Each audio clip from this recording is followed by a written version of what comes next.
Assalamualaikum, salam sehat, salam berbahagia semua. Kembali lagi ketemu dengan saya Hapas. Kembali lagi kita baca Harry Potter and the Goblet of Fire. Harry Potter dan Piala Api. Kita baca lagi ya. Video kali ini kita harusnya membaca chapter atau bagian yang kelima. Halaman berapa itu ya? 5, 70. Baru sampai halaman 70 coy.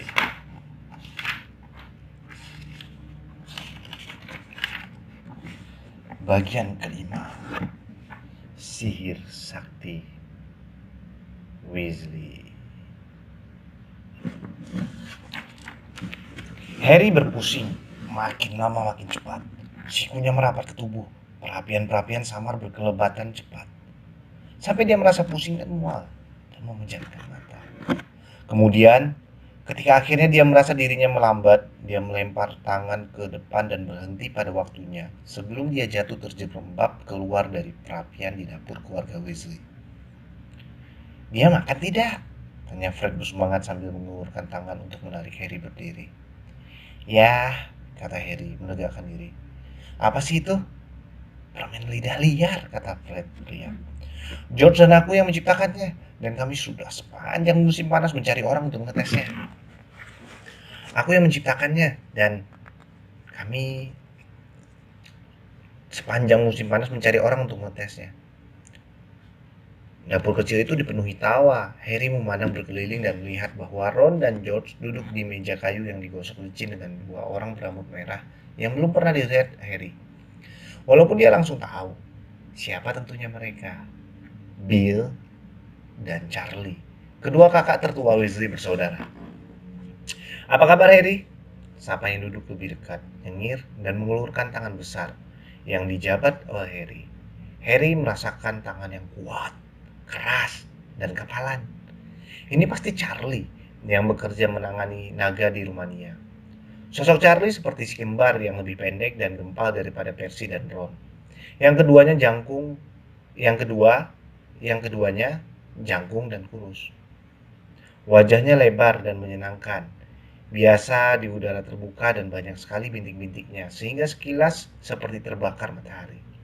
Lengannya berotot dan di salah satunya ada bekas luka bakar yang besar dan berkilat. Bill bangkit dan tersenyum dan menjabat tangan Harry juga. Bill merupakan kejutan bagi Harry. Harry tahu dia bekerja di bank sihir Gringotts dan bahwa dia pernah menjadi ketua murid di Hogwarts.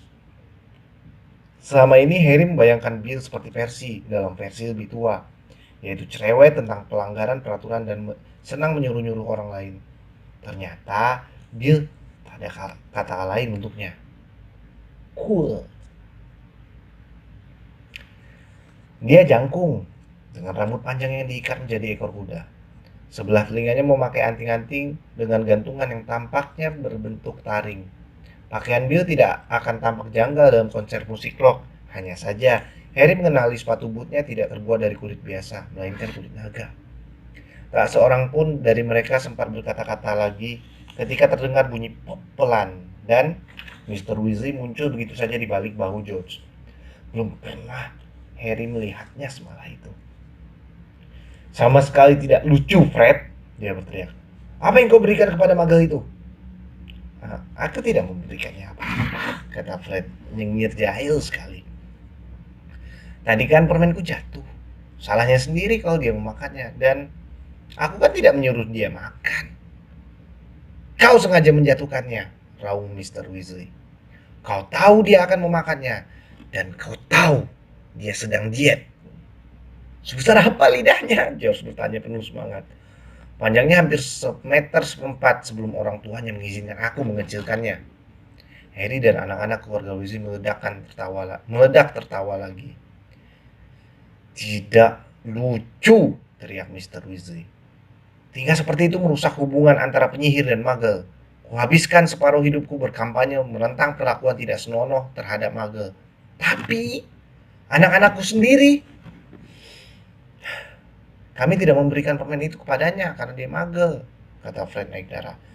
Tidak, kami memberikannya karena Dia anak yang brengsek dan tukang ancam, kata George. Betul kan, Harry? Ya, betul Mr. Weasley, kata Harry bersemangat. Bukan itu masalahnya, kata Mr. Weasley marah. Tunggu sampai aku memberitahu ibumu. Beritahu aku apa? Terdengar suara di belakang mereka.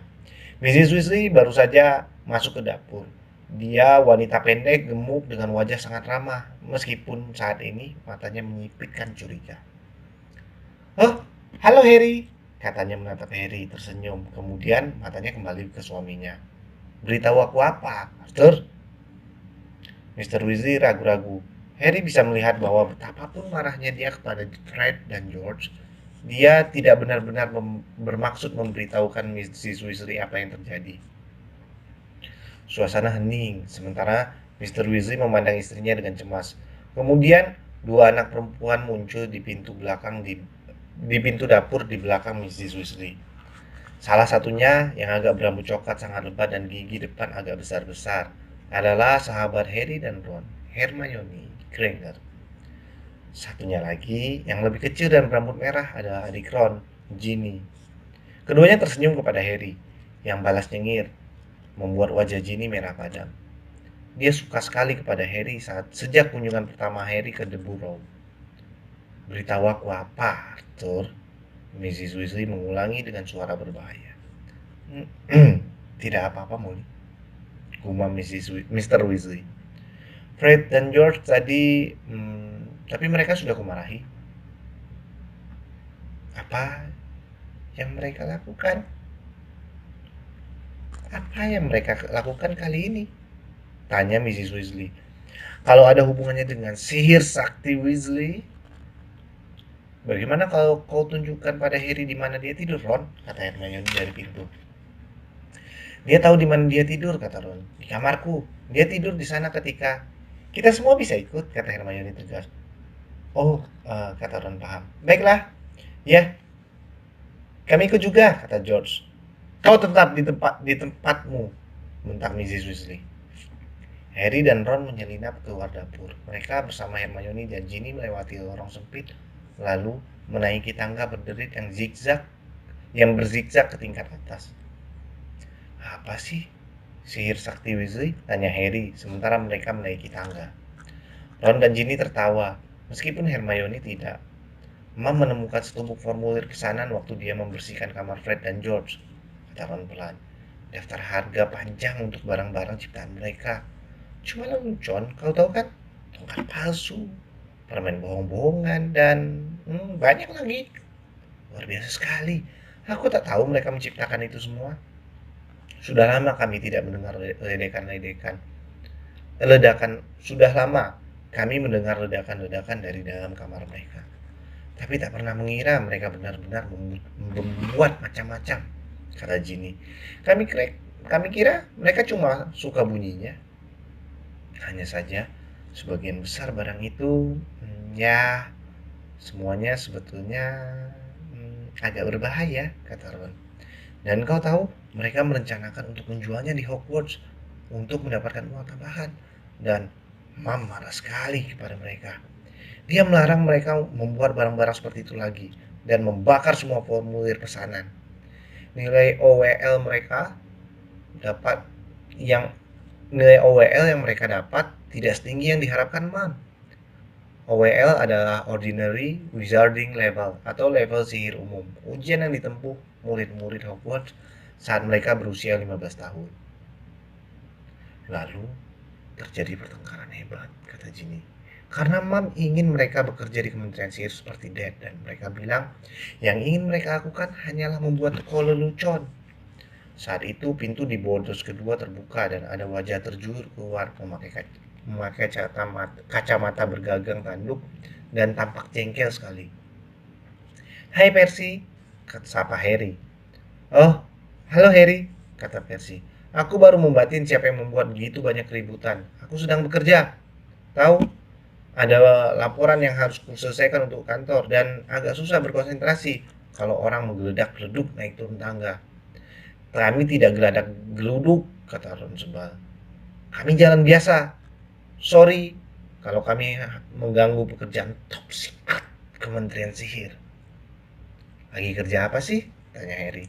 Laporan untuk Departemen Kerjasama Sihir Internasional, kata Percy. Kami sedang berusaha menstandarkan ketebalan kuali. Beberapa kuali impor agak ketipisan. Kebocoran meningkat hampir sebesar 3% dalam setahun. Itu akan mengubah dunia, laporan itu, kata Ron. Halaman depan Daily Propert. Kurasa kuali bocor. Wajah Percy berwarna merah. Boleh saja kau meledek, Ron, katanya panas. Tapi kalau tidak diadakan semacam peraturan internasional, bisa saja. Tahu-tahu pasar kita dibanjiri kuali tipis berdasar dangkal yang bisa membahayakan. Ya. Baiklah, kata Ron. Meneruskan naik lagi. Percy membanting pintu kamarnya hingga menutup. Sementara Harry, Hermione, dan Ginny mengikuti Ron menaiki tangga, menaiki 3 tangga lagi. Teriakan-teriakan dari dapur di bawah terdengar oleh mereka. Kelihatannya Mr. Weasley sudah memberitahu Mrs. Weasley tentang permen itu. Kamar di puncak rumah tempat Ron tidur masih nyaris sama seperti terakhir kalinya Harry menginap. Poster-poster tim Quidditch favorit Ron, Cuddly Cannons, masih melempar-lempar bola dan melambai-lambai di dinding dan di langit-langit yang melandai.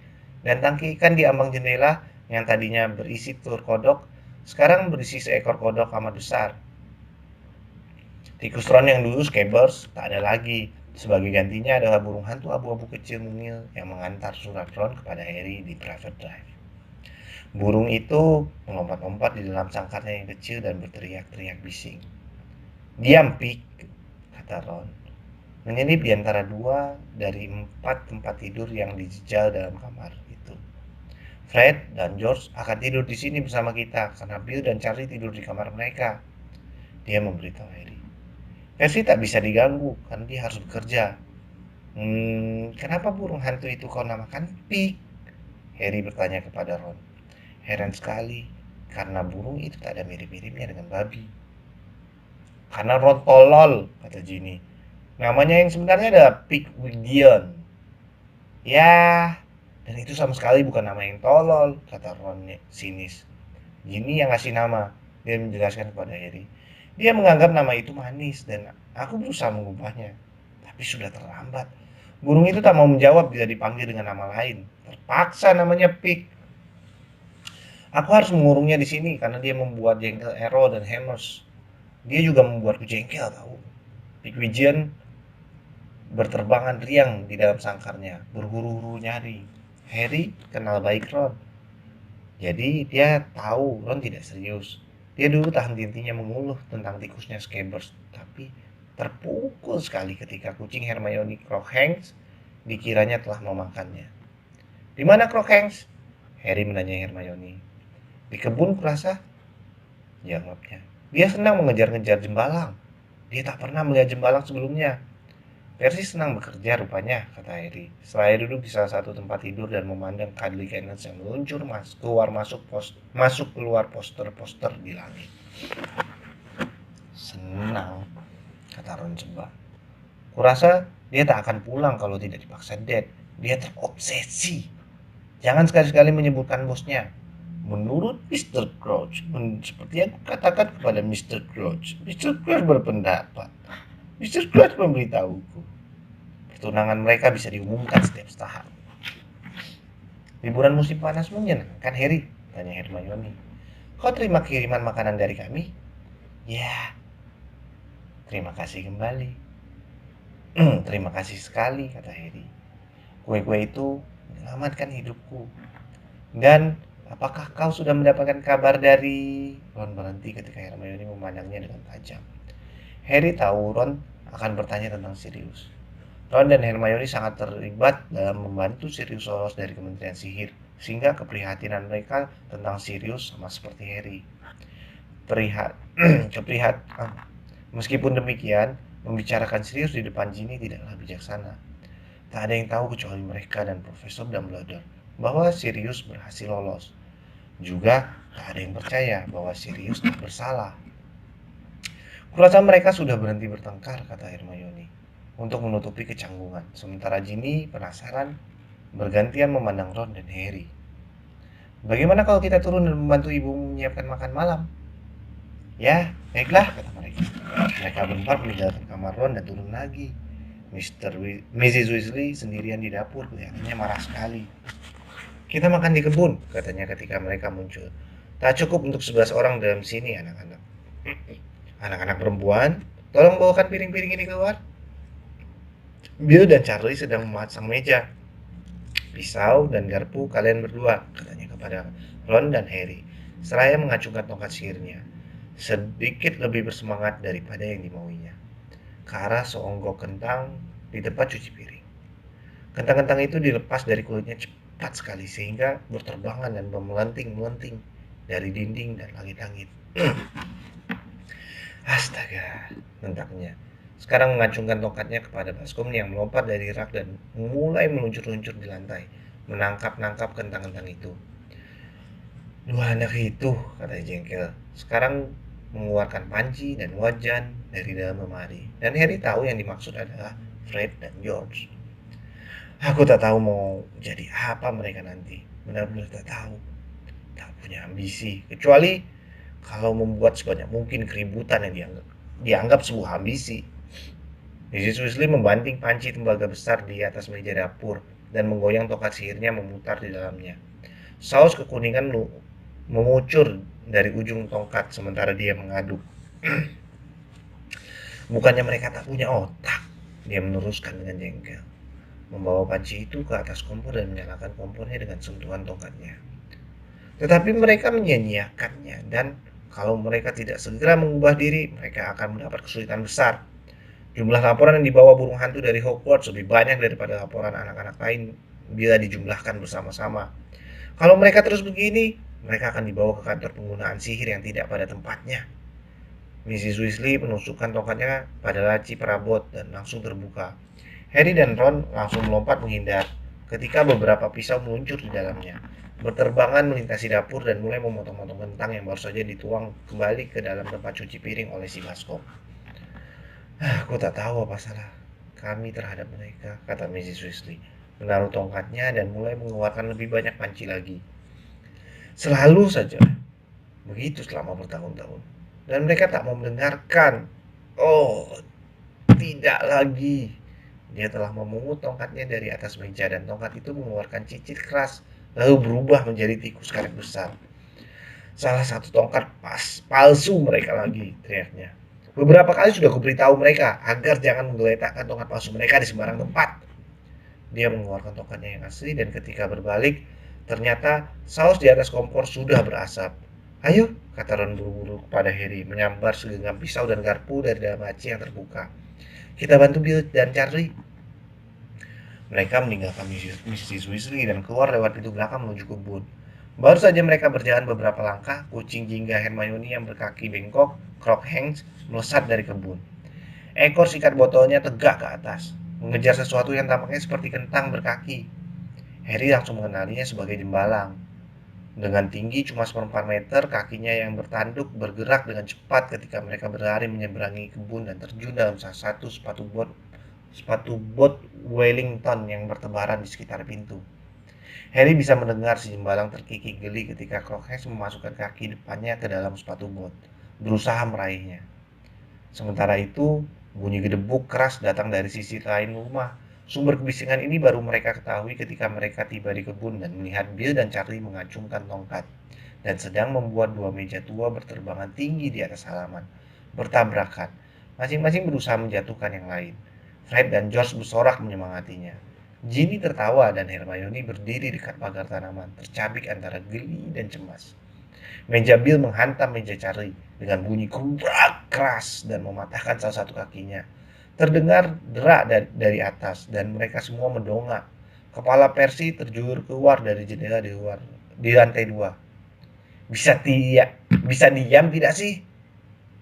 Raungnya. Sorry Percy, kata Bill nyengir.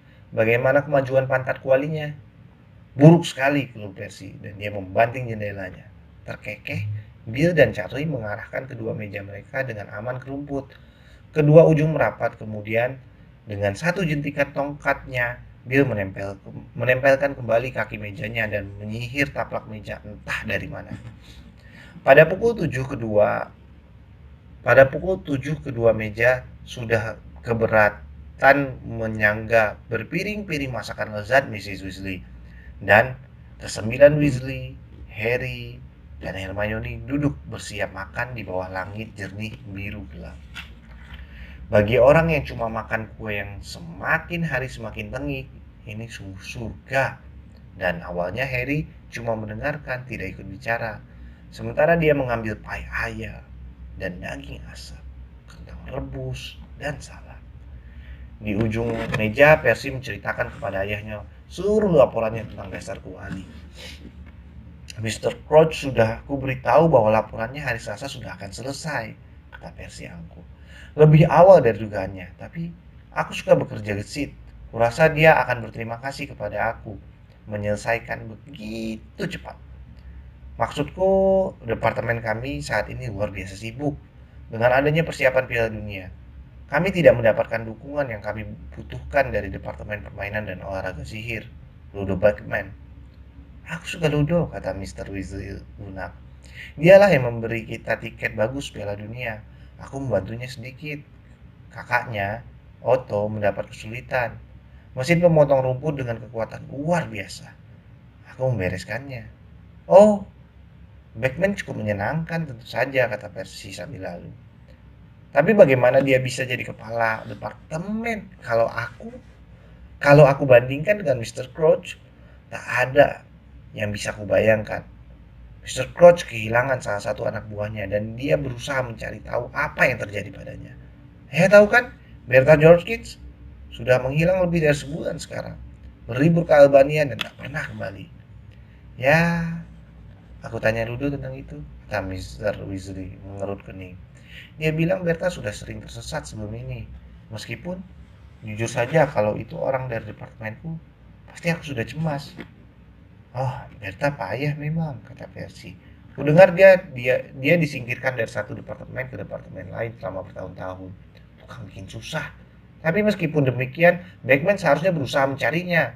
Mr. Crouch menaruh perhatian khusus. Dia pernah bekerja di departemen kami. Soalnya, dan kurasa Mr. Crouch cukup suka padanya. Tapi Bagman cuma tertawa dan mengatakan dia mungkin salah baca peta dan tiba di Australia alih-alih Albania.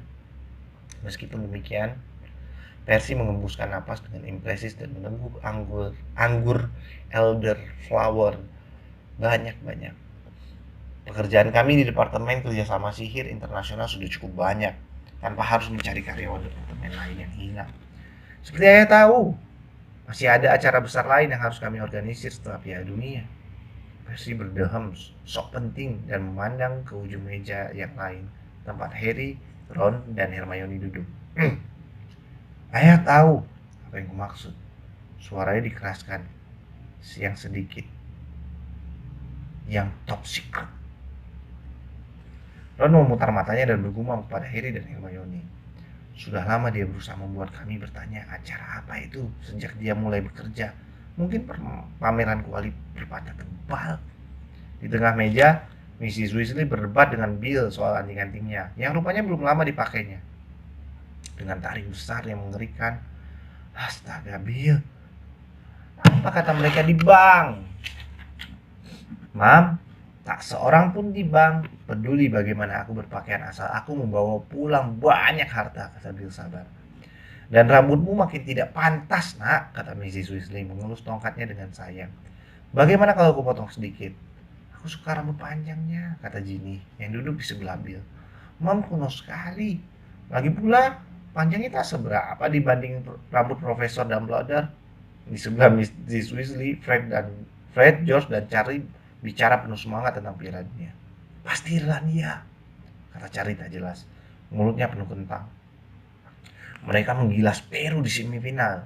Tapi Bulgaria punya Victor Krum, kata Fred. Krum cuma satu pemain hebat. Irlandia punya 7, kata Charlie singkat.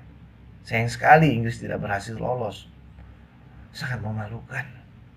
Apa yang terjadi? Tanya Harry sangat bergairah. Sangat menyesal keterisolasiannya dari dunia sihir saat harus tinggal di private drive. Harry tertarik sekali pada Quidditch. Dia sudah bermain sebagai seeker tim asrama Gryffindor sejak tahun pertamanya di Hogwarts dan memiliki Firebolt, salah satu sapu balap paling terbaik di dunia. Kalah dari Transylvania 390 lawan 10, kata Karin Muram. Penampilan yang mengejutkan, dan Wales kalah dari Uganda, dan Skotlandia dibabat Luxembourg. Mr. Weasley menyihir lilin-lilin untuk menerangi kebun yang sudah mulai gelap sebelum mereka makan es krim stroberi buatan sendiri. Saat makan malam usai, ngengat berterbangan rendah di atas meja dan udara yang hangat dipenuhi aroma rumput dan harum honeysuckle